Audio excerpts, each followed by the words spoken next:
বন্ধুরা, আমি রূপসা দৈনিক ড্রিবলে আপনাদের স্বাগত। আবার ফিরে এলাম বাংলা ফুটবলের সমস্ত আপডেট নিয়ে আপনাদের কাছে। চলুন তাহলে প্রথমেই দেখে নিই শ্রী বালাজি নিবেদিত আজকের হেডলাইন্স ফুটবল এক নজরে। Introducing Sri Balaji's highly acclaimed home away from home concept, Panthanivas, situated in Bolpur, amidst the land of Kabiguru Rabindranath Tagore, and with another one under construction in Duas.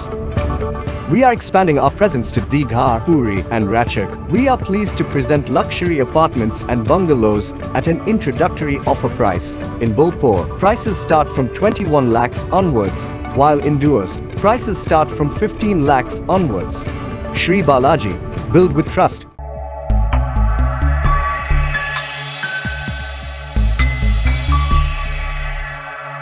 জমে উঠেছে প্রিমিয়ারের লড়াই।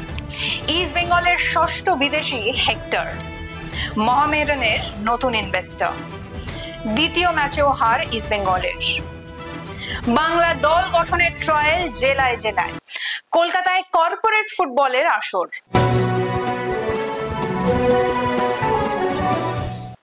চলে আসি বিস্তারিত খবরে। ক্রমশই জমে উঠেছে প্রিমিয়ার ডিভিশনের লড়াই। দুটি গ্রুপেই প্রথম তিনটি স্থানে থেকে সুপার সিক্সে যাওয়ার লক্ষ্যে মরিয়া দলগুলি। শুক্রবার ছিল এই ডিভিশনের তিনটি ম্যাচ। একবার দেখে নেব কি হলো সেই ম্যাচগুলিতে। শুক্রবার প্রিমিয়ার ডিভিশনের খেলায় উলুবেরিয়া স্টেডিয়ামে ক্যালকাটা কাস্টমস ক্লাব 2-0 গোলে ক্যালকাটা পুলিশ ক্লাবকে হারিয়েছে। গোল করেছেন রবি হাঁসদা ও ডেভিড লালচুয়ামা। কল্যাণী স্টেডিয়ামে George Telegraph sports club Rakesh কর্মকারের গোলে 1-0 ব্যবধানে হারায় টালিগঞ্জ অগ্রগামীকে। অন্যদিকে বিধাননগর মিউনিসিপ্যাল স্পোর্টস কমপ্লেক্স মাঠে পুলিশ এসি ও অ্যাসোস রেইনবো এসির খেলাটি 3-3 গোলে শেষ হয়। পুলিশ এসির হয়ে বসন্ত সিং, হেমন্ত সোরেন ও ফেজল আলী গোল করেন। পক্ষান্তরে রেইনবোর হয়ে রাজন বর্মন, ছান মিত্রে থামা ও এনজামুল হক গোল করেন।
আইএসএল এ ভালো ফল করার লক্ষ্যে এবার শুরু থেকেই ভালো দল গড়ার জন্য ঝাঁপিয়েছিল ইস্ট বেঙ্গল। 5 বিদেশি ফুটবলারের সঙ্গে চুক্তিবদ্ধ হওয়ার পর এবার ষষ্ঠ বিদেশি হিসেবে চুক্তিবদ্ধ হলেন গত বছর মোহনবাগানে খেলা হেক্টর ইউস্তে। 36 বছরের এই স্প্যানিশ ডিফেন্ডারকে এবার ইস্ট বেঙ্গলের রক্ষণ সামলাতে দেখা যাবে। গতবার আই লিগ চ্যাম্পিয়ন হয়ে আইএসএল এ মোহামেডান স্পোর্টিং ক্লাব, এবার সাদা কালো শিবিরে খুশির হাওয়া। নতুন ইনভেস্টর হিসেবে এলো স্ট্রাচি স্পোর্টস। 2 বছরে 35 কোটি টাকা দেবে এই গোষ্ঠী। আমরা এই টেলিফোনে যোগাযোগ করতে পেরেছি বাংকার হিলের যিনি কর্ণধার ওরফে দীপক কুমার সিং, যিনি যার ক্লাব, যার ইনভেস্টমেন্ট, তার প্ল্যানিং পুরোটাই আমরা জানতে চাইবো। আইএফএ টিভিতে আপনাকে স্বাগত দীপকজি।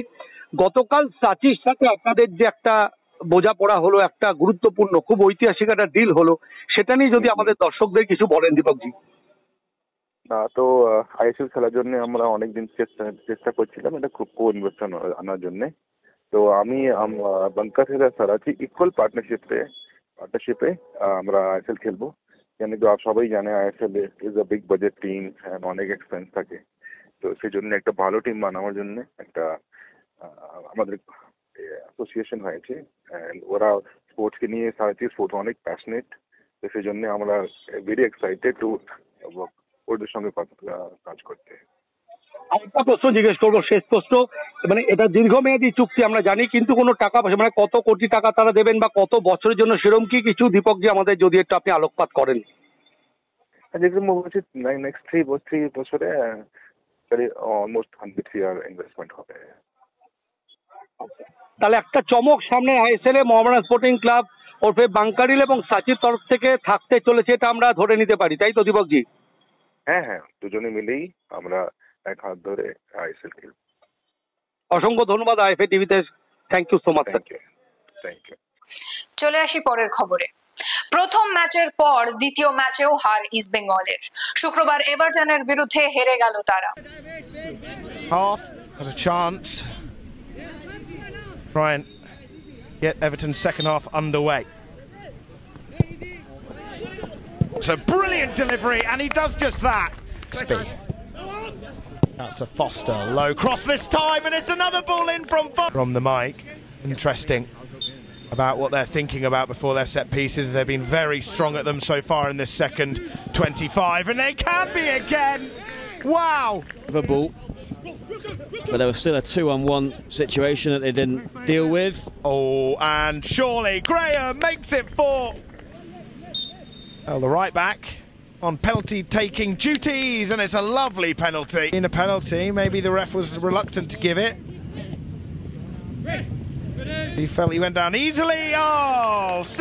বিভিন্ন বয়স ভিত্তিক দল গঠনের লক্ষ্যে বাংলা দলের ট্রায়াল এবার জেলাতেও।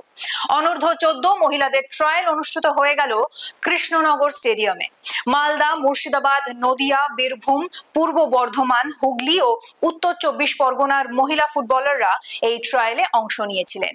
অন্যদিকে অনূর্ধ্ব 14 পুরুষ দলের ট্রায়াল অনুষ্ঠিত হলো শিলিগুড়ির কাঞ্চনজঙ্ঘা স্টেডিয়ামে ও মুর্শিদাবাদের বহরমপুর স্টেডিয়ামে। একবার দেখে নেব সেই ট্রায়ালের কিছু মুহূর্ত।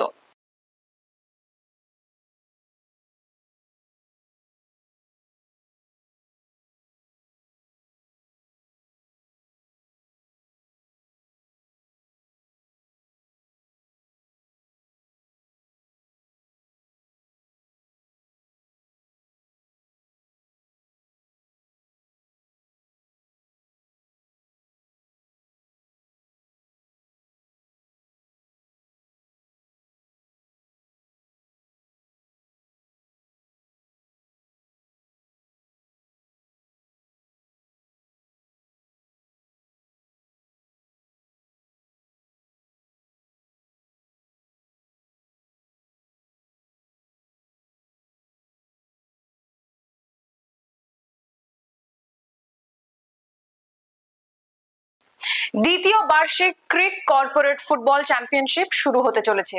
আগামী 15ই অগস্ট থেকে 8ই সেপ্টেম্বর এই ফুটবলের আসর বসছে। এই উপলক্ষে পৈলান গ্রুপ ও ইকো ক্রিকের উদ্যোগে এক সাংবাদিক সম্মেলনের আয়োজন করা হয়। কি হলো সেই সাংবাদিক সম্মেলনে, চলুন একবার দেখে নিই। সারা পৃথিবী জুড়ে এটা আমার মনে হয় আপনারা বিশ্বকাপ থেকে আরম্ভ করে ইউরো কাপ, কোপা আমেরিকা এগুলো থেকে আপনার হয়তো খানিকটা উপলব্ধি করতে পারে।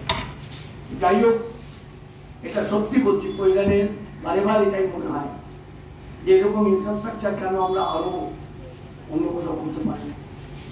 এবং আমি নিশ্চিত এই উদ্যোগ, অপূর্ব এই উদ্যোগ আক্ষরিক অর্থে কিন্তু একটা ব্যাপক সারা জাগাবে। এবং আমাদের কাছে এটাই জন্যই বলছি যে আপনারা জানেন, এবারে আমি এই প্রসঙ্গটা আনছি এই কারণে যে বাংলার ফুটবলে আপনারা সবাই জানেন একটা সময়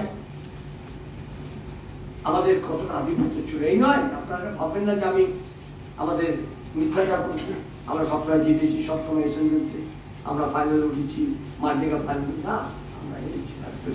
কিন্তু একটা সময় আমাদের বাংলার ছেলেরা এমনভাবে দাঁড়িয়েছে, ভারতবর্ষে যখন দল গঠন হতো 18 জন 20 জনের মধ্যে 12 জন, ইভেন 13 জন বাংলার ছেলে থাকতো, যারা কারোর সুপারিশে থাকতো না, তাদের যোগ্যতায়, তাদের নিজের যোগ্যতায় তারা এই জায়গাটা দখল করছে, ডমিনেট করতো ভারতবর্ষের ফুটবলকে।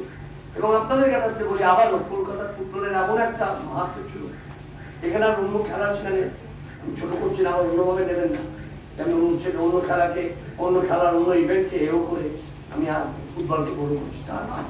কিন্তু কিছু করার নেই, ফুটবলের আকর্ষণ একটা অন্য ব্যাপার, মানে একটা অসাধারণ মুহূর্ত। এই যে আপনারা সবাই জানেন যে একটা সামান্য বড় ম্যাচে মানে কাউকে ছোট করা উচিত নয়, তাও ঠিক। ইস্টবেঙ্গল সাথে একটা কোনো যদি ছোট দল সেই হিসেবে আমরা ছোট দল থেকে খেলে আস্তে আস্তে সেই হিসেবে আমরা কিন্তু একটা ছোট খেলাতেও মোহনবাগান ইস্টবেঙ্গল মহামাঠের 20 থেকে 25,000 লোক অ্যাভারেজ থাকে। আজকে সেটা নেই, আজকে সেটা বিলীন হয়ে গেছে, অস্বীকার করতে পারবেন না। আমি বলছি না যে আমাদের সেই খেলোয়াড়রা উঠে আসছে না, এগিয়ে আসছে না, কিন্তু এবারে কলকাতা লিগের আলাদা আকর্ষণ, কোনো বিদেশি এখানে সুযোগ পাবে না। তার একটা বড় কারণ হচ্ছে যে আমাদের ছেলে, আমাদের ঘরের ছেলেরা যাতে বেশি সুযোগ পায়, এবং আমি আশা করি যে আমাদের ছেলেরা সেই সুযোগ কাজে লাগিয়ে তারা তাদের জায়গা দখল করবে এবং এমন প্রতিষ্ঠা লাভ করবে যেন সবাই এক বাক্যে বলে বাংলা এখনো ফুটবলে বেঁচে আছে, বাংলা এখনো সমাজ ছেলে। কাজেই এই ক্ষেত্রে আমি কেন এই প্রসঙ্গগুলো আনছি, এই ক্ষেত্রে অপূর্ব এই উদ্যোগ আমি নিঃসন্দেহে বলি। 5 সাইড যেটা জয়ন্ত বলছে আপনারা সবাই জানেন, আমরা গেছি, আমরাও দেশের বাইরে গিয়ে অনেক জায়গায় গেছি।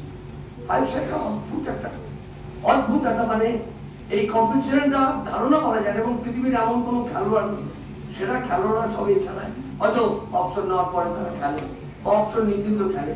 এবং 5 সাইডের একটা মাহাত্ম আপনাদের বলি, এটা যেটা জয়ন্ত বললো 5 সাইডটা এত কাউন্টার মানে অ্যাটাক কাউন্ট মানে অ্যাটাক এবং কাউন্টার অ্যাটাকের খেলা, এত ফিটনেস ওরিয়েন্টেড খেলা, এত সূক্ষ্মতার খেলা, যেটা আমরা বলি অ্যাকুমেন্ট সেন্স অফ সকার, যে সূক্ষ্মতা। হ্যাঁ হ্যাঁ জানি, বুঝতে পেরেছি। এখন সময় ফুটবল কুইজ মগজাস্ত্রের।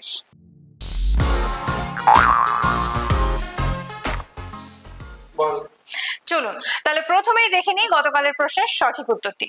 গতকালের প্রশ্নের সঠিক উত্তর হলো ইস্ট বেঙ্গল ক্লাবের প্রথম সচিব, না একজন নয়, যুগ্ম সচিব ছিলেন সুরেশ চন্দ্র চৌধুরী ও তরিত ভূষণ রায়। ইউটিউবে এই প্রশ্নের সঠিক উত্তর দিয়েছেন পঞ্চানন দত্ত, আপনাকে ধন্যবাদ। এবার আসি আজকের প্রশ্নে। এখন প্যারিসে চলছে অলিম্পিকের আসর, কিন্তু না, ভারতীয় ফুটবল দল সেখানে নেই। আজকের প্রশ্ন, ভারতীয় ফুটবল দল শেষ কবে অলিম্পিক গেমসে অংশ নিয়েছিল এবং সেই দলের অধিনায়ক কে ছিলেন? অধিনায়কের নামটি ভারতীয় ফুটবলে খুবই পরিচিত। মনে পড়ে গেল তো? তাহলে দেরি করছেন কেন? কমেন্ট বক্সে লিখে ফেলুন। আজকের ভিডিওটি যদি ভালো লেগে থাকে তাহলে ভিডিওটিকে শেয়ার করুন এবং আমাদের ফেসবুক পেজটিকে ফলো করুন।